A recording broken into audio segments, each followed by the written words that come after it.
થલતેજમાં car અકસ્માત સર્જાયો હતો અને આ અકસ્માતની ઘટનામાં 15 વર્ષની બાળકીનું મૃત્યુ નિપજ્યું છે। અકસ્માતમાં ઘાયલ 15 વર્ષની બાળકીનું મોત થયું તો બાળકીને ગંભીર રીતે કાર ચાલકે ઘાયલ કરી હતી, જેથી તેને સારવાર અર્થે હોસ્પિટલમાં ખસેડવામાં આવી, પરંતુ સારવાર દરમિયાન તબીબે બાળકીને મૃત જાહેર કરી છે। બેફામ કાર ચલાવી સગીરે અકસ્માત કર્યો હતો, ત્યારે બાળકી ગંભીર રૂપે ઘાયલ થતા તેને સારવાર અર્થે ખસેડવામાં આવી હતી, જ્યાં તેને મૃત જાહેર કરવામાં આવે છે। તો સગીરને કાર આપનાર વાલી સામે હજુ સુધી કોઈ પણ પ્રકારનો ગુનો નોંધાયો નથી। અમદાવાદનો આ બનાવ સામે આવ્યો છે, જ્યાં થલતેજમાં અકસ્માત સર્જાયો હતો। કાર અકસ્માત સર્જાયો અને જેમાં અકસ્માતમાં ઘાયલ 15 વર્ષની બાળકીનું મૃત્યુ થઈ ગયું છે। તો સારવાર દરમિયાન બાળકીએ દમ તોડ્યો છે। બેફામ કાર ચલાવી સગીરે આ પ્રકારે અકસ્માત સર્જાયો હતો, જેમાં બાળકીનું મૃત્યુ થઈ ગયું। તો સગીરને કાર આપનાર વાલી સામે હજુ સુધી કોઈ પણ પ્રકારનો ગુનો નોંધવામાં નથી આવ્યો। તો અમદાવાદના થલતેજનો આ બનાવ છે, જ્યાં આ પ્રકારનો ગમખ્વાર અકસ્માત જોવા મળ્યો અને જેમાં અકસ્માતની ઘટનામાં 15 વર્ષની બાળકીનું કમકમાટી ભર્યું મૃત્યુ નિપજ્યું છે। તો બેફામ કાર ચલાવી સગીરે અકસ્માત સર્જ્યો હતો, જેના કારણે બાળકીનું મૃત્યુ થઈ ગયું છે। તો અકસ્માતમાં ઘાયલ 15 વર્ષની બાળકીનું મોત થયું હોવાની વિગતો સામે આવી છે। તો બાળકી ગંભીર રીતે ઘાયલ થઈ ગઈ હતી, તેથી તેને સારવાર અર્થે હોસ્પિટલમાં ખસેડવામાં આવી, પરંતુ સારવાર દરમિયાન તબીબે બાળકીને મૃત જાહેર કરી છે। તો સગીરને કાર આપનાર વાલી સામે હજુ સુધી કોઈ પણ પ્રકારનો ગુનો નોંધાયો નથી। તો હાલ આ સમગ્ર મામલામાં પોલીસ દ્વારા હવે વધુ કાર્યવાહી હાથ ધરવામાં આવશે। અમદાવાદના થલતેજનો આ બનાવ છે, જ્યાં અકસ્માતની ઘટના બની અને અકસ્માતની ઘટનામાં એક બાળકીનું મૃત્યુ નિપજ્યું। 15 વર્ષની બાળકીનું મૃત્યુ થઈ ગયું। પુણે પોર્ટ્સ કારની જેમ અમદાવાદની અંદર પણ હિટ એન્ડ રનની ઘટના સામે આવી છે। એક નાની એવી દીકરી જ્યારે પોતાના ઘરની આસપાસ પસાર થઈ રહી હતી તે દરમિયાન જે પ્રમાણે યુવાનો જે છે ખાસ કરીને ફોર્ચ્યુનર કાર લઈને સ્પીડમાં આવ્યો ને જે બાળકી છે તેની સાથે ગંભીર અકસ્માત કર્યો અને સાથે હાલ બાળકી નાજુક અવસ્થામાં ખાનગી હોસ્પિટલમાં સારવાર લઈ રહી છે, પરંતુ પરિવાર જે છે તે અત્યારે હાલ ચિંતામાં છે અને સાથે સાથે પ્રાર્થના પણ કર્યો છે કે બાળકી છે ફટાફટ રિકવર થઈ જાય। તમામ લોકોમાં દુઃખની લાગણી છે અને સાથે સાથે આરોપીઓ જે છે આ તમામ જે ખાસ કરીને નાના બાળકો જ્યારે મોટી ગાડીઓ સુપર સ્પીડમાં ચલાવતા હોય છે ત્યારે નુકસાન છે તે જે બીજા નિર્દોષ લોકોને કરતા હોય છે। સંદીપભાઈ આપણી સાથે છે। સંદીપભાઈ, દીકરી તમારી હતી, આ રીતે પસાર થતી હતી,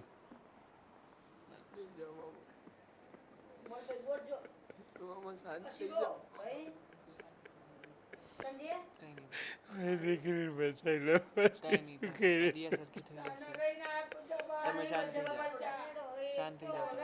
ખાલી બધાને તમારે પ્રે કરવાનું છે કે બધા તો આપણને સપોર્ટ કરે ને એ આવી રીતના ભાગી ના જવો જોઈએ। છોકરો એના મા બાપ ગાડી ખેવાલી મારી છોકરીને ભોગ શું લઈ લીધો એને મારી દીકરી કઈ કશું જ ખબર નહીં પડતી, શાંતિથી જતી હતી ને ડરતી હતી।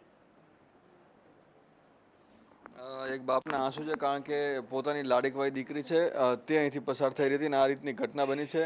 અચ્છા, શું થયું હતું, તમને જાણ છે તે પ્રમાણે? એટલે ત્યારે લઈ જતા હતા ત્યારે એ લોકોને પકડવા માટે અમે એ લોકો પહોંચ્યા ત્યારે એ લોકોએ બીજા લોકોને બોલાવી લીધા હતા અને ત્યારે ભાગવાની કોશિશની અંદર મને બી માર્યો છે, મારી બેનને બી 2 લાફા માર્યા છે આવી રીતે, અને બીજા લોકો ભાગવાનો ટ્રાય કરતા હતા એ ટાઈમે બધું થઈ ગયું હતું સરખી રીતે।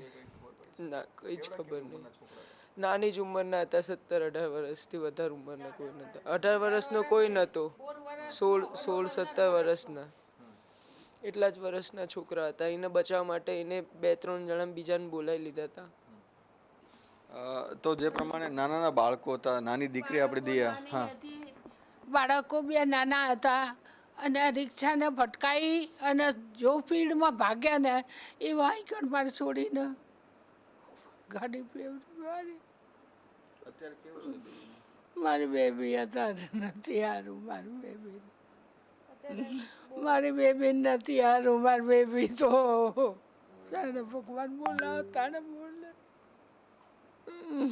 મારી બેબીને કોણ હાજી કરશે, ભગવાન હાજી કરે તો સારું।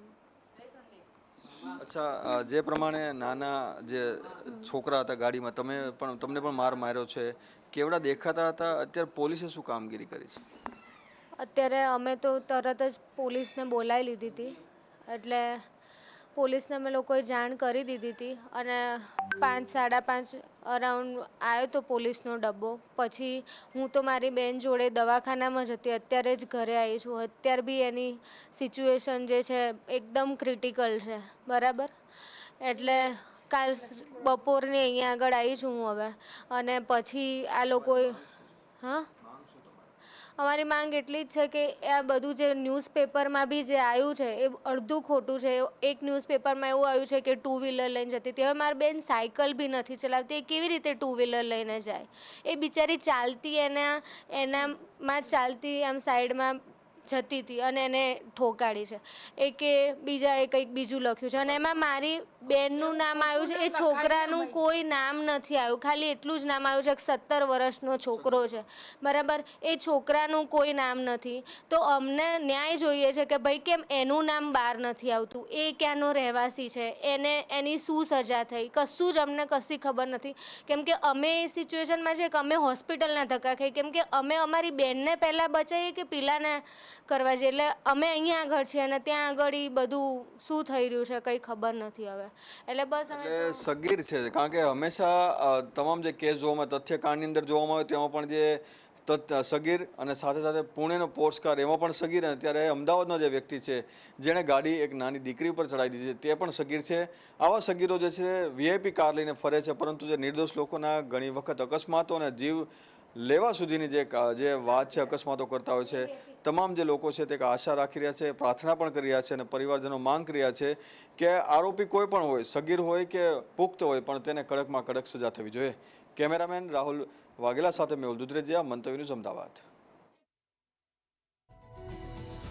આ પ્રકારે સગીરે બાળકીને ઉડાવી દીધી અને જેના કારણે 15 વર્ષથી બાળકીનું મૃત્યુ નિપજ્યું છે.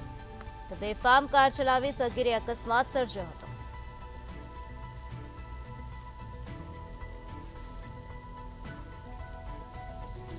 અમદાવાદના થલતેજ વિસ્તારનો આ બનાવ છે, જ્યાં અકસ્માત સર્જાયો હતો અને અકસ્માતની ઘટનામાં 15 વર્ષની બાળકીનું મૃત્યુ નિપજ્યું છે. તો બેફામ કાર ચલાવી સગીરે અકસ્માત સર્જ્યો હતો અને 15 વર્ષની બાળકીને ઉડાવી દીધી હતી. તેથી તેને સારવાર અર્થે હોસ્પિટલમાં ખસેડવામાં આવી, પરંતુ સારવાર દરમિયાન તબીબે બાળકીને મૃત જાહેર કરી છે.